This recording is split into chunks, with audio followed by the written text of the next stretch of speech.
একটা গ্রামের পাশে ছিল এক লম্বা তাল গাছ। গ্রামের লোকজন বলতো সেই গাছে রাতে শাকচুন্নি নামে এক আত্মা ঘুরে বেড়ায়।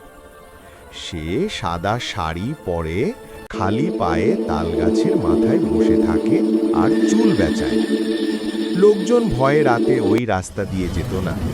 একদিন গ্রামের এক সাহসী যুবক ঠিক করলো গুজবের সত্যতা যাচাই করবে। সে রাতের বেলা গাছের কাছে গেল।